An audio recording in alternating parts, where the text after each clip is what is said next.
नमस्कार दोस्तों, मैं मनीष कुमार भोज आप सभी का अपने YouTube चैनल पहाड़ एजुकेशन में हार्दिक स्वागत करता हूं। दोस्तों, आशा करता हूं कि आप सभी लोग स्वस्थ होंगे और साथ ही आपकी आगामी प्रतियोगिता परीक्षाओं की भी तैयारी आप लोग बहुत शानदार तरीके से एकजुट होकर कर रहे होंगे। और साथ ही जो नए आवेदन आए हुए हैं, जो जितने भी नए विज्ञापन जो सरकार द्वारा जो रिलीज किए हुए हैं, आप उन विज्ञापनों को भी कहीं ना कहीं अपनी योग्यता के अनुसार उनको भी फिलफुल कर रहे होंगे।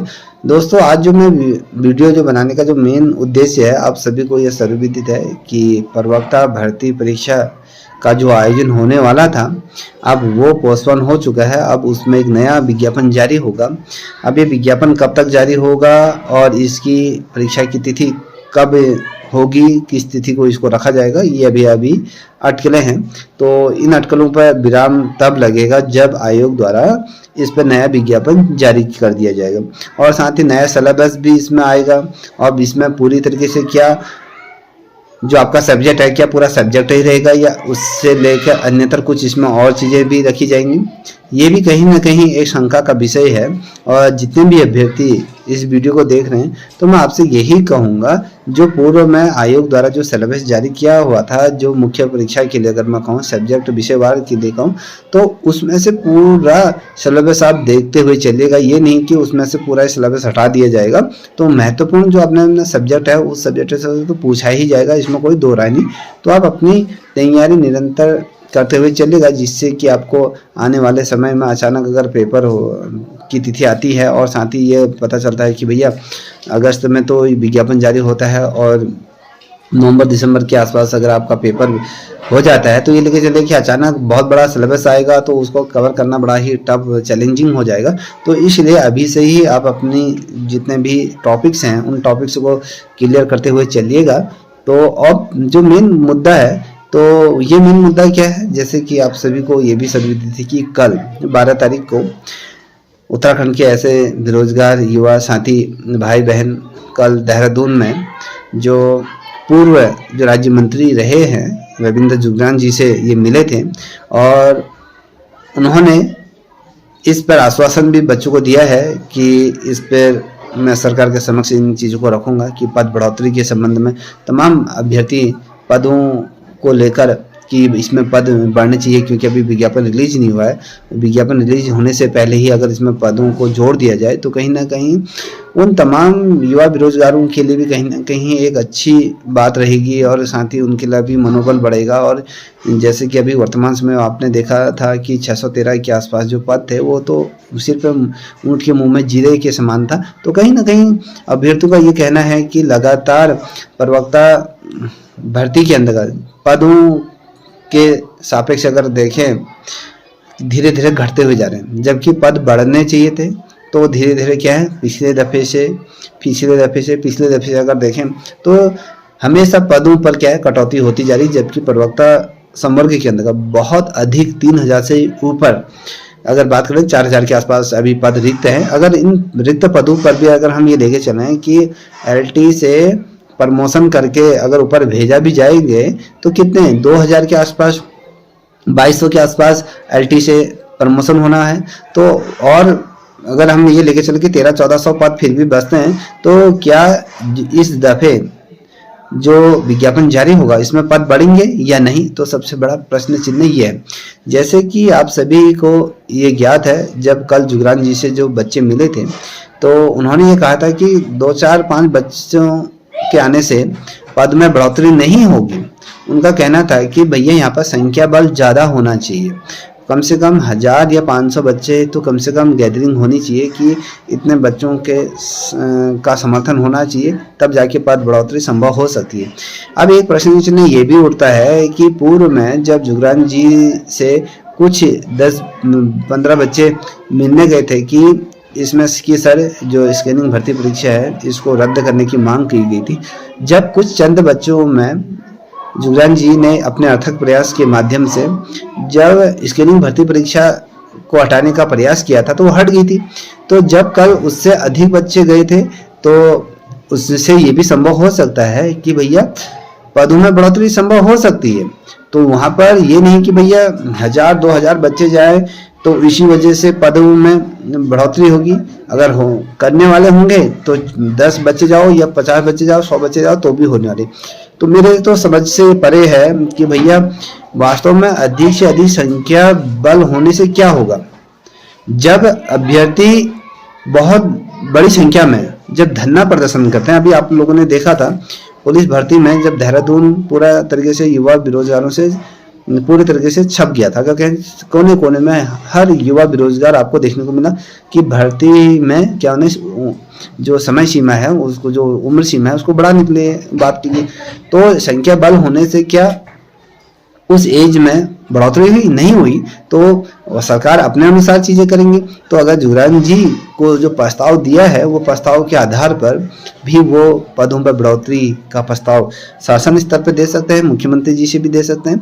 तो ओवरऑल अगर जहां तक मैं समझता हूँ, मुझे जहां तक लगता है, अगर हम लोग जितने भी आप लोग हैं आपने विज्ञापन दे दिया, अच्छी बात है, उसके सराहना है, आप लोगों का अथक प्रयास कर रहे हैं, इसकी भरपूर प्रशंसा होनी चाहिए। अगर दूसरी तरफ देखा जाए, जहां तक मुझे लगता है कि इस दफे जो प्रवक्ता भर्ती का जो नोटिफिकेशन जारी होगा तो निश्चित रूप में ये लेके चल रही है 800 से 1000 के बीच में आपके पद इस बार आएंगे, क्योंकि 31 मार्च 2025 में बहुत अधिक संख्या में क्या है टीचर रिटायरमेंट हुए हैं। जब टीचर रिटायरमेंट हुए हैं तो उनको फिलफिल करने के लिए LT से प्रवक्ता संवर्ग में 2200 टीचरों को आप क्या करें तो उनको प्रमोशन दे रहे हैं। तो यहाँ पर फिर 1300 से 1400 के आसपास फिर पद बढ़ते हैं। तो यहाँ पर अगर 1400 पदों के सापेक्ष अगर 1000 पद भी इस बार निकाल देते हैं बहुत बड़ी बात है। तो निश्चित रूप में आप लोग ये देखिएगा कि आपकी यहाँ पर पद बढ़ोतरी होगी।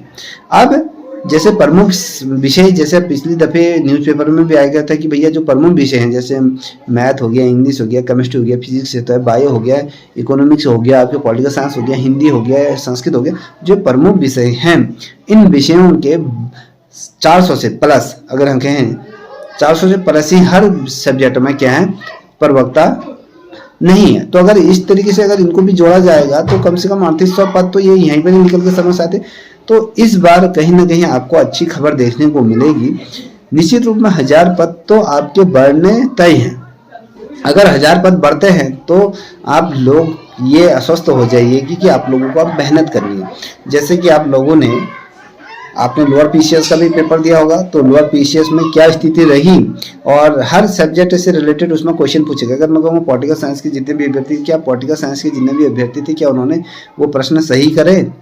क्या वो प्रश्नों का स्तर देख रहे हो कि आयु किस तरीके से पूछा है? उसी तरीके से मैं केमिस्ट्री की बात करूं, अगर मैथमेटिक्स की भी बात करूं, तो अलग अलग सब्जेक्टों की जो चीज़ें पूछी जाएंगी वो बहुत ज़्यादा डीप पूछी जाएंगी। इस चीज़ को हमेशा मन रखिएगा। आप ये देखिए, मैंने जब अभी उस पेपर को उठा के देखा था लोअर PCS का, तो मैंने कक्षा 7th की जो SST है तो वहाँ से 4-5 क्वेश्चन तो कक्षा 7th की SST से ही पूछे गए हैं।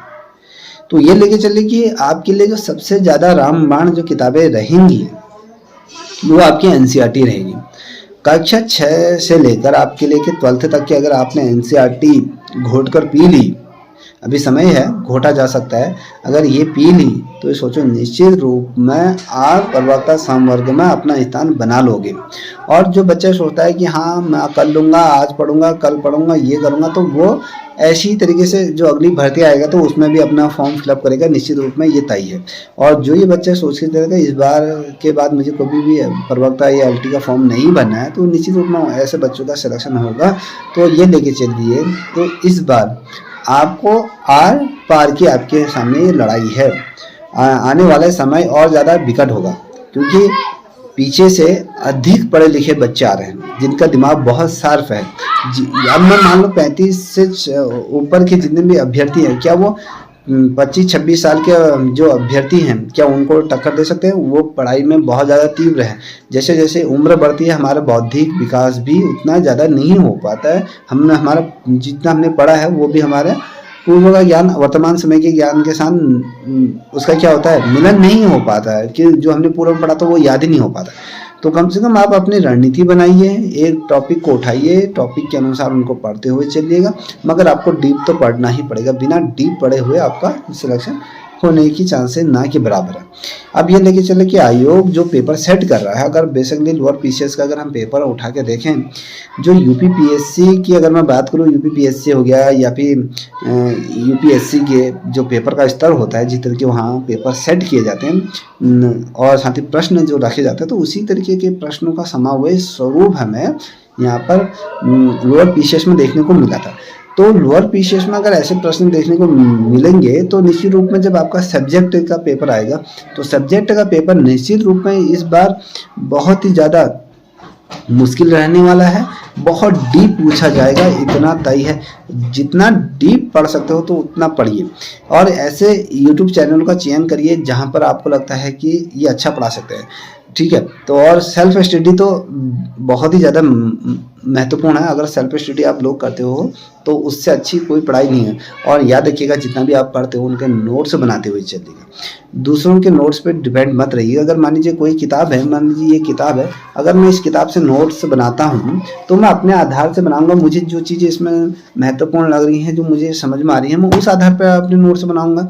और मेरे नोट्स यदि मैं आप लोगों को देता हूँ तो आपको क्या समझ में आएगा? सबसे पहले तो जब भी नोट्स बनाते हो स्वयं उनका निर्माण करना सीखो, किस तरीके से निर्माण करना सीखो। अगर आप नोट्स बनाओगे ना, तो नोट्स बनाने से क्या फ़ायदा होते हैं इसको भी मैं बता देता हूँ। नोट्स जब आप बनाओगे उससे दो फायदे होते हैं।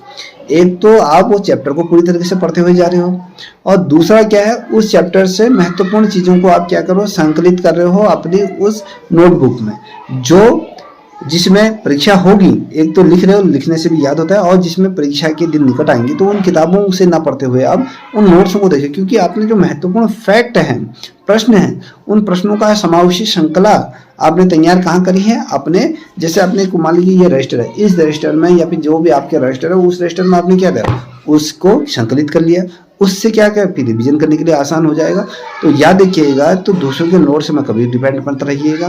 किताबों का सही तरीके से चयन करना सीख लीजिए कि कौन सी किताब महत्वपूर्ण है। ये नहीं कि भीड़ चाल में चल रहे हो, ऐसा बिल्कुल मत करना कि भैया अपना गोल आपको फिक्स करना है कि मुझे किस तरीके से पढ़ना है और किस तरीके से निकलना है। जो ये समय है ये लेके चलो कि आप दिसंबर तक, या ये लेके चलो कि सितंबर तक, तो आपका सितंबर से पहले पहले जहाँ तक मुझे लगता है कि इसका नोटिफिकेशन जारी हो जाएगा। हो सकता है कि इसी साल के लास्ट दिसंबर या फिर जनवरी फर्स्ट वीक के आसपास, जनवरी के महीने में ही आपका क्या करें, जनवरी में तो नहीं हो सकता क्योंकि उस समय आपके पंचायत चुनाव होंगे, तो फरवरी में इसका क्या हो जाएगा, पेपर हो जाएगा। तो आपके पास अच्छा खासा भी समय है, तो अपने समय को यूटिलाइज कीजिए, उसको मनन करिए कि हमें किस तरीके से पढ़ना है। और दूसरी बात यह है कि आपके मन में ये होगा कि भैया मुझे यहाँ पर पद बढ़ेंगे नहीं बढ़ेंगे, तो निश्चित रूप में पद बढ़ेंगे। आप देहरादून धरने में जाओ ना जाओ, जितना आप इधर उधर डोल रहे हो, इससे आप पढ़ लीजिए, तो निश्चित रूप में सरकार पद बढ़ाएंगे। आपके कहने ना कहने से पद में बढ़ोतरी होगी ना होगी ये कुछ नहीं है। तो सरकार का अगर मंशा होगी तो इस वित्तीय वर्ष में अगर पद बढ़ाने हैं तो यहाँ पर पद बढ़ाएगी। अगले उनको लगता है कि अगले जब नई वैकेंसी जाएगी तो हमें वहाँ पर पद बढ़ाने हैं, तो उस आधार पर करेगी। उनको लगता है कि अब हमें गेस्ट फैकल्टी को ज़्यादा प्रमोट करना है, तो वो गेस्ट फैकल्टी के आधार पर गेस्ट टीचरों की नियुक्ति वो करेंगे। तो आपके जाने ना जाने से कोई फर्क नहीं पड़ने वाला। आप जितना भी इधर उधर जा रहे हो, तो अगर उतना ध्यान केंद्रित आप लोग अपने सब्जेक्ट पर करोगे तो मुझे लगता है कि वो उचित होगा।